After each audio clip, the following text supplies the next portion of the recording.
How are you feeling about Vice President Biden in light of our poll? Well, I'm glad to hear it, first of all, but it doesn't surprise me. He is a strong candidate, and I think that there have been some bumps along the way, but I think that's to be expected. Nobody ever said it would be easy. But I think when you look at the legacy that the Obama-Biden administration has in Georgia, people remember that. And especially when you're looking at large groups of people of color as a demographic in our state, then by and large, especially our seasoned African American voters are solidly behind Joe Biden.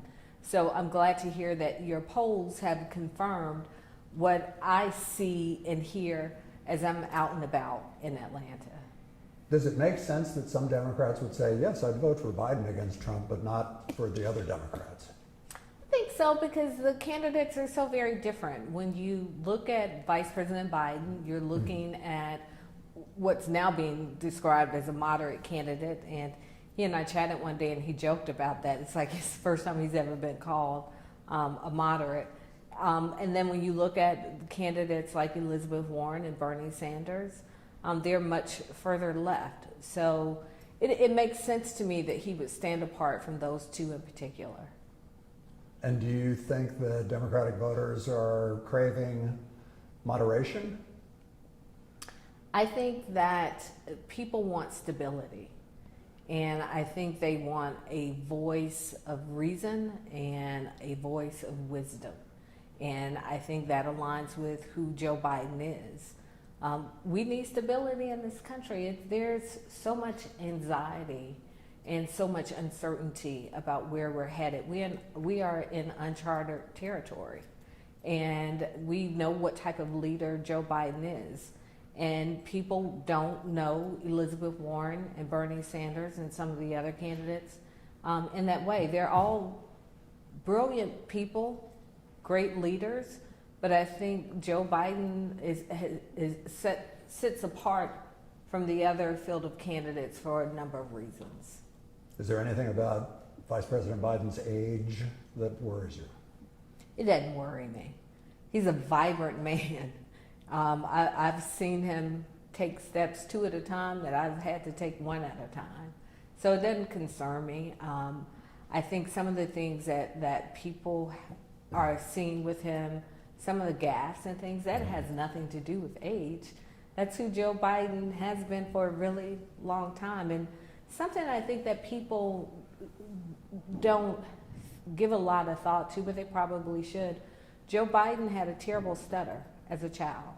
And he's talked about overcoming stuttering.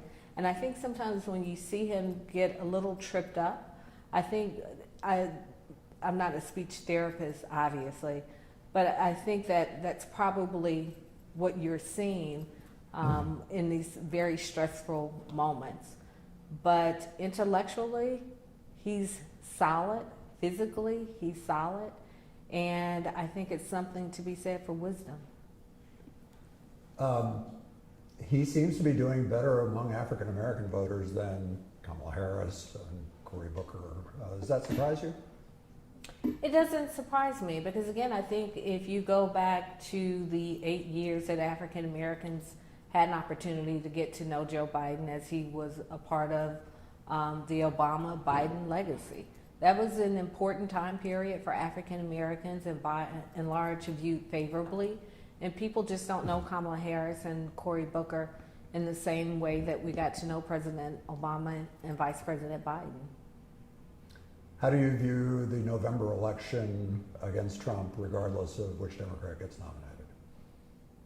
I think that in Georgia, I mean, in particular. In Georgia, it's important that we turn out to vote. It's important that we turn out across this nation. For whatever reason, in 2016, people stayed at home, and even in our last statewide elections, we saw that our numbers still lag behind Republican turnout. And I think that going into November of 2020, I think there are a couple of opportunities. One, to up the Democratic turnout, but two, to also get our swing voters who may have voted for Trump in 2016, but are willing to come back and vote for a Democrat in 2020.